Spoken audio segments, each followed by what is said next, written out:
महाराष्ट्र के नए मुख्यमंत्री बीजेपी विधायक दल की बैठक में लगी मुहर। विधायक दल के नेता चुने गए। देवेंद्र फडणवीस, पर्यवेक्षक निर्मला सीतारमण और विजय रूपाणी की मौजूदगी में हुआ फैसला। एकनाथ शिंदे और अजित पवार बनाए जाएंगे महाराष्ट्र के डिप्टी सीएम। कल सिर्फ फडणवीस, शिंदे और अजित लेंगे शपथ। मुंबई के आजाद मैदान में होगा शपथ ग्रहण समारोह। आज करीब 3:30 बजे राज्यपाल से मिलकर सरकार बनाने का दावा पेश करेंगे महायुति के नेता। सुधीर मुनगंटीवार और चंद्रकांत पाटिल ने रखा देवेंद्र फडणवीस के नाम का प्रस्ताव। पंकजा मुंडे ने प्रस्ताव का अनुमोदन किया। इसके बाद सभी विधायकों ने बारी बारी से किया देवेंद्र के नाम का समर्थन। बीजेपी विधायक दल के नेता चुने जाने के बाद देवेंद्र फडणवीस को पहनाई गई पगड़ी। बुके देकर बारी बारी से बीजेपी विधायकों ने दी बधाई। विधायक दल का नेता चुने जाने के बाद देवेंद्र फडणवीस ने विधायकों को किया संबोधित। कहा, महाराष्ट्र की जनता को करता हूं नमन। मोदी है तो मुमकिन है, एक है तो सेफ है का लगाया नारा। तीसरी बार महाराष्ट्र के सीएम बनेंगे देवेंद्र। महाराष्ट्र के नागपुर में देवेंद्र फडणवीस के घर के बाहर जश्न का माहौल। महाराष्ट्र के अगले सीएम बनेंगे देवेंद्र फडणवीस। आज सर्वसहमति से विधायक दल के नेता चुने गए फडणवीस। मुंबई के बीजेपी दफ्तर पर कार्यकर्ताओं ने मनाया जश्न। देवेंद्र फडणवीस के नाम पर सीएम की मुहर लगने पर कार्यकर्ताओं में उत्साह। कार्यालय के बाहर की आतिशबाजी। महाराष्ट्र में तीसरी बार देवेंद्र फडणवीस बनेंगे मुख्यमंत्री। उनके नाम के ऐलान के बाद बीजेपी कार्यकर्ताओं में खुशी का माहौल। ढोल नगाड़ों की धुन पर नाच झूम रहे कार्यकर्ता। ठाणे और जालना में बीजेपी कार्यकर्ता मुंह मीठा कराकर जश्न मना रहे। महाराष्ट्र में शपथ से पहले सड़कों पर लगे पोस्टर। मुंबई के आजाद मैदान की तरफ जाने वाले रास्ते पर एकनाथ शिंदे की तरफ से पीएम मोदी के स्वागत वाले पोस्टर। फडणवीस के सीएम बनने का रास्ता साफ होने के बाद महाराष्ट्र के मंत्री पद के लिए रस्साकसी तेज। शिवेंद्रराजे भोसले को मंत्री बनाने की मांग को लेकर टावर पर चढ़े उनके समर्थक।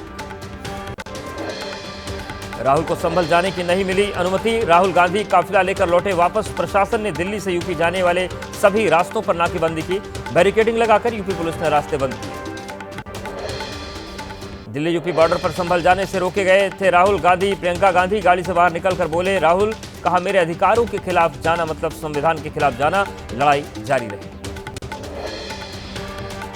गाजीपुर बॉर्डर पर काफिला रोके जाने के बाद काफी देर तक गाड़ी में बैठे रहे राहुल गांधी। पुलिस ने संभल न जाने को लेकर राहुल गांधी को नोटिस दिया। कार्यकर्ताओं ने प्रशासन के खिलाफ नारेबाजी। राहुल गांधी ने अकेले संभल जाने की पुलिस से मांगी इजाजत। पुलिस अधिकारियों से कहा, मैं अपनी गाड़ी में नहीं जा सकता तो आप अपनी गाड़ी में मुझे अकेले लेकर चलिए। प्रशासन ने ठुकराई राहुल की मांग। संभल जाने से रोके जाने पर बोली प्रियंका गांधी। कहा, नफरत के बाजार को बचाने के लिए मोहब्बत के संदेश को बैरिकेड करना चाहती है बीजेपी। भाईचारे और एकता से डरती है भारतीय जनता पार्टी। गाजीपुर बॉर्डर पर पुलिस ने रखी ड्रोन से नजर। तस्वीरों में नजर आई गाड़ियों की लंबी कतार। राहुल के दौरे के चलते बनी जाम की स्थिति। संभल जाने की कोशिश में अड़े थे कांग्रेस कार्यकर्ता। पुलिस ने सभी गाड़ियों को रोका। ज्यादा भीड़ की वजह से गाजीपुर बॉर्डर पर लगा जाम। सैकड़ों गाड़ियां जाम में फंसी। यूपी के हापुड़ में संभल जाने वाले रास्ते पर पुलिस बल तैनात। छिजारसी टोल पर लगाई 5 थानों की पुलिस।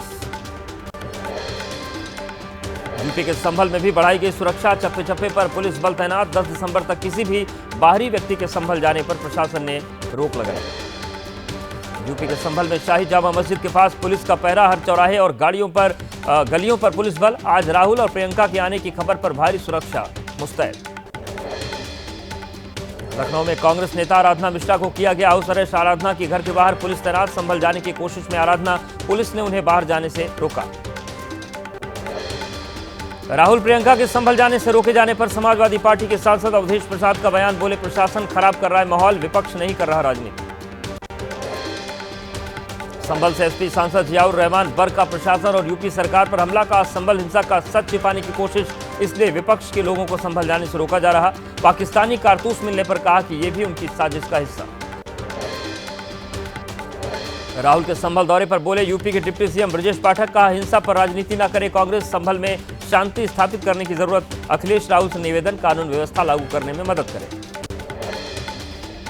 कांग्रेस से निष्कासित नेता आचार्य प्रमोद कृष्णम का बयान। बोले, राहुल गांधी को जाना चाहिए बांग्लादेश, वहां हिंदुओं पर हो रहा है अत्याचार। संभल हिंसा में सामने आया पाकिस्तानी कनेक्शन। फॉरेंसिक टीम को घटनास्थल से मिले पाकिस्तानी फैक्ट्री के कारतूस के 2 खोखे बरामद। कारतूस के खोखों पर लगी पाकिस्तान की मुहर। संभल हिंसा के पाकिस्तान कनेक्शन के बाद जांच का दायरा बढ़ा। घटनास्थल पर फॉरेंसिक टीम नालियों के कीचड़ भी कर रही है जांच। हिंसा में अलकायदा के स्लीपिंग मॉड्यूल के शामिल होने की आशंका। तलाशी के दौरान अमेरिका में बने कारतूस भी बरामद। संभल में जामा मस्जिद के पास से ही 12 बोर के 2 और 32 बोर के 2 खोखे मिले। हिंसा में विदेशी कारतूस के इस्तेमाल की आशंका। कथावाचक देवकीनंदन ठाकुर ने फिर उठाई सनातन बोर्ड के गठन की मांग। एबीपी न्यूज से खास बातचीत में बोले, सनातन बोर्ड के गठन से हिंदुओं में 90% समस्याओं का हो जाएगा समाधान। हिंदू धर्म को भ्रष्ट करने का किसी को अधिकार नहीं। अजमेर शरीफ दरगाह में मंदिर के दावे के बाद अलर्ट पर सुरक्षा एजेंसी। इमरजेंसी रिस्पांस टीम ने आज पुलिस के साथ दरगाह का किया दौरा। सुरक्षा व्यवस्था का जायजा लिया। आसपास के इलाके में पहुंची टीम। अजमेर दरगाह को लेकर राजस्थान के मंत्री अविनाश गहलोत का बयान। कहा, कोर्ट जो फैसला करेगा वो मंजूर होगा। अन्य दरगाह का सर्वे भी किया जाए तो हिंदू मंदिर निकलेंगे। ज्योतिष पीठ के शंकराचार्य स्वामी अविमुक्तेश्वरानंद का बयान। धार्मिक स्थलों पर हो रहे विवाद को लेकर बोले, दोनों पक्षों के विद्वानों की कमेटी बनाकर सुलझाए जाए धार्मिक विवाद। स्वर्ण मंदिर में अकाली दल के अध्यक्ष सुखबीर सिंह बादल पर हुआ जानलेवा हमला। फायरिंग में बाल बाल बचे सुखबीर बादल। मौके पर मौजूद सुरक्षा कर्मियों ने हमलावर को पकड़ा। सुखबीर सिंह बादल पर हमला करने वाले आरोपी का नाम नारायण सिंह चौड़ा। हमले के वक्त स्वर्ण मंदिर के गेट पर सेवादारी कर रहे थे सुखबीर सिंह बादल। अकाल तख्त ने सुखबीर बादल को दे रखी है धार्मिक सजा।